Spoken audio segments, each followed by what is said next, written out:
Right, UFC 321 is a Saturday night. For UK fans, it will start at 7 p.m. So, us UK fans have got a decent time to watch it. And just a quick one, this is a different type of video I'm doing. Obviously, if you watch the channel, my phone smashed completely, so shattered the camera. The camera's awful.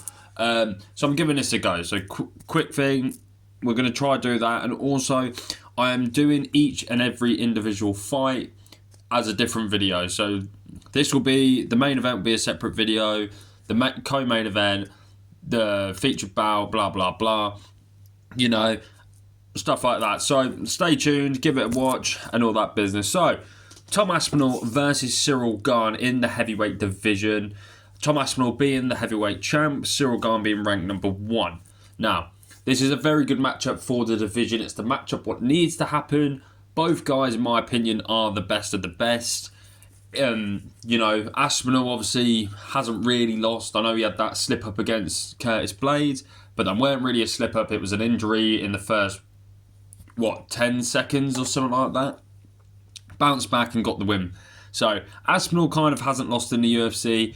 Ciryl Gane, on the other hand, he's lost to 2 former champs and a GOAT. So he's lost to Francis Ngannou and obviously John Jones. So I personally don't think that Ciryl Gane, people are writing him off saying, he's going to get absolutely smashed. He didn't look great against Volkov last time. Right, let's be honest. This guy has beaten every other person in the top 10. And in the past when he was coming up in the higher ranking people, he's beaten everyone. He has. So I think the narrative of people saying that Volkov is rubbish is a load of rubbish. Because he is at the top. He's number 1 for a reason. And at the end of the day, he still got his hand raised against Volkov in last December at 310, I'm pretty sure it was. So let's get onto some of the stats. Let's get someone to, former opponents. How do I think it's going to fight to win? So, records. Tom Aspinall's record is 15-3. Ciryl Gane's is 13-2. Very similar record, I'm not going to lie. Very, very similar. Only a couple fights between them. And yeah, good wins I've got. So, for Tom Aspinall, he's got Alexander Volkov, Curtis Blades, Sergey Splakovic, Sergey Spivak, and Marcin Topuria. Very good wins, The Plakovic one stands out because that's where he won the interim title. And at the time, Plakovic was the guy, When I see the fight got booked, I was like, oh God, I think this is one where Tom Aspinall, Aspinall will lose this one. Because Sergey Plakovic was on, I think it was like a 4 or 5 fight win streak by KO in the first round. Plakovic was a monster. He was an absolute monster. Then obviously Aspinall sparked him out in 1 round. Incredible stuff. The Curtis Blades one, where he defended the interim title, that was very good.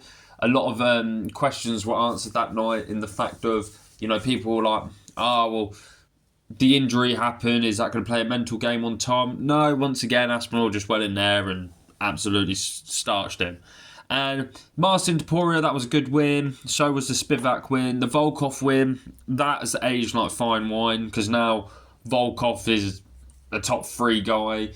Volkov's proven his hit. Volkov weirdly has got better over time. He's beat quite a lot of good people, but he's also lost to a lot of good people. But yeah, Volkov, very good win, aged like fine wine. Now, for Ciryl Gane's good wins, he's got Volkov twice. Not once, but twice. I know the last one, the rematch with Volkov, was very controversial. A lot of people thought Volkov won. I personally had Volkov winning, but I can understand why it went to Ciryl Gane. It was just a close fight, truth be said. It was a very close fight. But yeah, 2 really good wins right there against a top guy. Once again, Sergey Spivak, that's an okay win for Gane. The Derek Lewis one, where Ciryl Gane did win the interim title. Both of these guys as well, Aspinall and Gane, have both been interim champion in the heavyweight division. A little bit interesting there. KO'd him. Taito Ivasa, one of the greatest fights in heavyweight history. KO'd Taito Ivasa. Knocked out Junior Dos Santos when Dos Santos was in the top 5, top 6 murking around that area. I think that was 2020.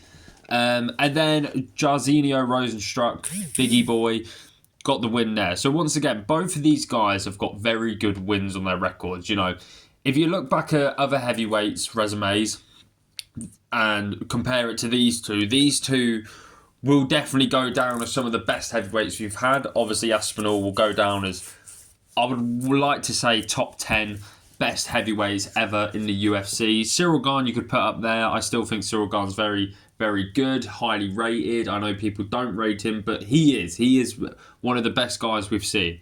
Now, for striking and stuff like that, I've got down that obviously Tom Aspinall, I think he's got better boxing. And for Ciryl Gane, he's got better kickboxing. Ciryl Gane, for how big he is and the way he throws the kicks, mixes it up to the leg, body and head, the punches and that, I think Ciryl Gane's punches are a bit wild at times. You know, when he throws a windmill, he is throwing a windmill. You know, it's not like an overhand. It's generally coming from his hip all the way around, past his shoulder, past the head and come down. And his hammer fist as well. I think Gane's boxing is not amazing, but when he mixes it in with the kicking and the knees, I mean, look what he did against Tai Tuivasa, where he rocked Tuivasa, then threw in a little switch knee, and then started battering him to the head. It was a work of art, you know. So I definitely think that the striking department probably leans more to Gane, but, you know, Tom Aspinall, he's got one-punch knockout power. He's got crazy hand speed for a heavyweight. Very, very, like, the way he throws the combos together, like, with the punches, you know. We don't see Aspinall kicking much. He does kick, but he doesn't mix it in like what Gane does, for example. But the way Aspinall mixes is in, you know, he'll throw a 1-2, left hook, and that. The angles he comes in at is very, very interesting to me. I'm just thinking, like, both of these guys are both, 6'4", massive dudes, and the speed they throw their punches and stuff like that is incredible, you know. Ground game, well, I think we all know, if we're hardcore MMA fans, I think we all know Aspinall has got very good ground game. We saw it against Volkov. His submission skills are very good. His ground game is very good, you know. Even when Aspinall fought Arlovski, once again, very good ground game stuff there. Ciryl Gane, meh, it's all right, you know. Same thing with submission game. It's all right. It's not amazing. I'm not going to slag him off and say it's shit, because he's at the top of the division. There's wrestlers in that division. For example, the Spivak one. Spivak was the nightmare opponent for Ciryl Gane, and Ciryl Gane got in there and got the job done. But who do I think is going to win? I personally think, and it's not me being biased in the fact I'm English, I do think Tom Aspinall wins this one. I think Ciryl Gane, he needs to do more. He needs to be more active in this fight, more willing to throw the kitchen sink at Tom Aspinall, because if he loses this, that's 3 title shots he's had, and he won't. I honestly believe he won't get a 4th one. He might in the heavyweight division, to be fair, because the heavyweight division is very lackluster at the minute. There's not many people coming through. There's not much, you know, excitement. This is probably the biggest fight out there at the minute for heavyweight and stuff like that. But yeah, but for Tom Aspinall, I think he just needs to do what he keeps on doing, knocking people out in quick fashion. If you can't knock him out, ground game, we know Ciryl Gane at the top level hasn't got the greatest of ground game. In the Ngannou matchup, he got taken down in the last 2 rounds, and obviously the John Jones one where he just got absolutely starched. So I'm personally going with Tom Aspinall. I think he's got more tools to win in this fight. But yeah, I'm going with Tom Aspinall. So let me know what you guys think about UFC 321 main event. Tom Aspinall versus Ciryl Gane for the heavyweight title. Personally, I think this is one of the best fights of the year so far. I'm hoping it lives up to the expectations. And yeah, so hope you guys enjoyed the video. Let me know what you guys think, and I'll do the co-main and the other fights as soon as possible. So I'll catch you in a bit. Bye.